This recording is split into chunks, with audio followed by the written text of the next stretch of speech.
Hey everybody, and welcome back to the Morgellons Discussion and Microscopy Videos YouTube show. I'm your host, Jeremy Murphy, and today I want to respond to some things people are saying. It's definitely misinformation, but let me clear the air. And also, I want to let you know that we may have a new interview coming up here. Hopefully, we'll see what's going to happen.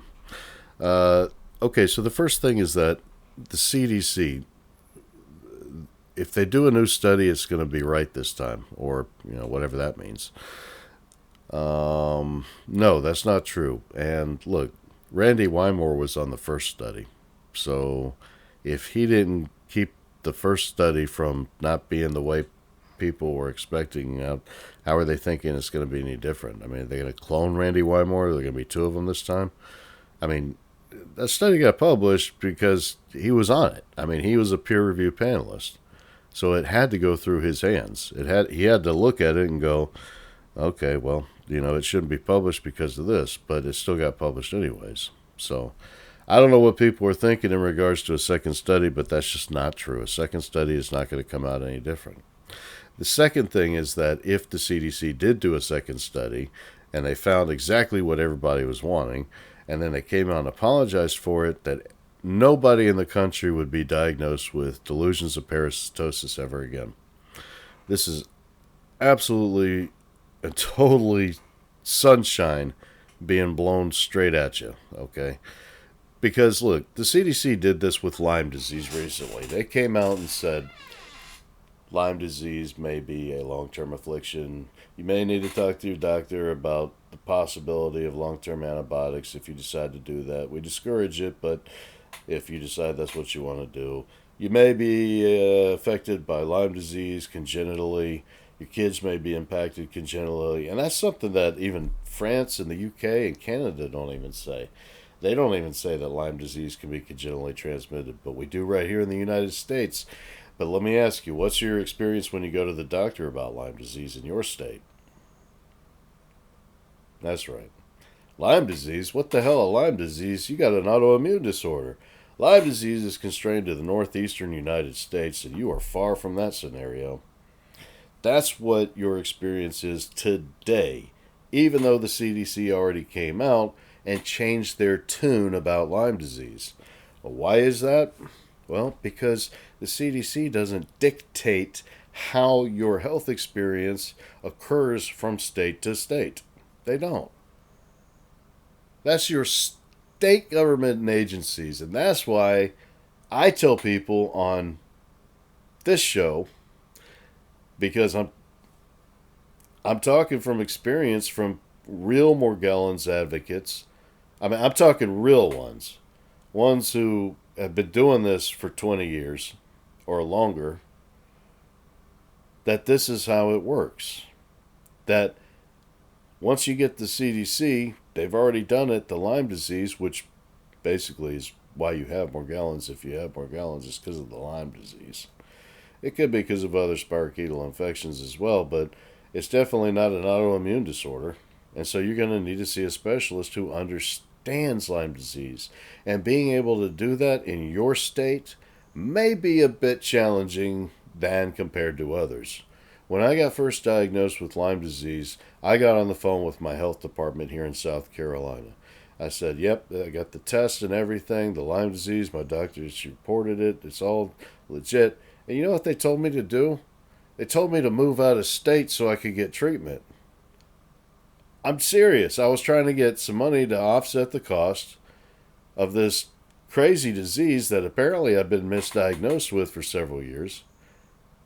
And they're telling me that I need to go out of state so I can afford to live and so I don't die broke, alone, unmourned, and unloved. But that's what happens in South Carolina if you got Lyme disease, because we don't have the infrastructure in place to support patients. In this state right now, it would be easier for me to get a psychiatric diagnosis of post-treatment Lyme disease syndrome, which is basically the infection is already cleared out of my system. These sores are being caused by my own psychosomatic state, than I would be to get to get assistance for late stage chronic Lyme disease, where the disease has already infiltrated my organs, my bones, they're in my tissues. And we know that from studies where they've done autopsies on people and they've been going through lifetimes of antibiotics, and the bacteria is still straight there, right there in their bodies, in their brains when they die. We know that. We know that from live patients where they're able to culture this bacteria. You can't culture bacteria from nothing. If the bacteria has been cleared from your system, then there should be nothing there to culture. But it's there, and that's why we're able to culture it. And that's why the Affordable Care Act is so kind in affording me 100% on all my long-term combination antibiotics to try to treat this dangerous, deadly chronic affliction. But I'm not getting a lot of help locally from my state agencies. My doctor's out of state. My insurance is in state, but there's some things that they don't cover, including my doctor's visits and all the supplements I have to take to along with the treatment regime. Apparently, if I moved up to Massachusetts, everything would be great. You get everything I want, but you can't always get what you want. So when somebody comes up to you and they start saying that the CDC is going to do a new study and it's going to be right this time, it's not. Okay? I mean, curb your expectations, right? When they come up to you telling you that once the new CDC study is complete and the CDC apologizes, nobody's ever going to get diagnosed with DOP ever again. First of all, probably 85 to 90% of people who are complaining about Morgellons don't actually have it. They think they're breathing in the chemtrails. That's the God's honest truth. They think the vaccine is giving them the Morgellons. That's the God's honest truth. They don't think that this Lyme disease infection is what's really causing the sores on their body. They don't have a microscope to look inside those sores to see the microscopic filaments that they're not going to feel. They're going to feel the sore, they're going to feel the open lesions on their body, but these fibers, they're so small, they're not going to make any kind of sensation. They're not going to see those. Those people, they're going to see a strand of hair and they're going to hold it up in front of the microphone and watch it sway in the wind and claim that it's moving. And you know this is true. So, when I say this, I'm definitely saying this with the full support of people who are very serious about seeing Morgellons legitimized, generally, in every state. The best thing you can do if you want to see a change for Morgellons patients is to get involved on the local level.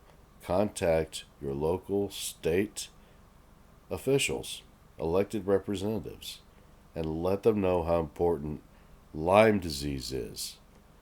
You wouldn't ever have heard about Morgellons in the first place if it weren't for Lyme disease.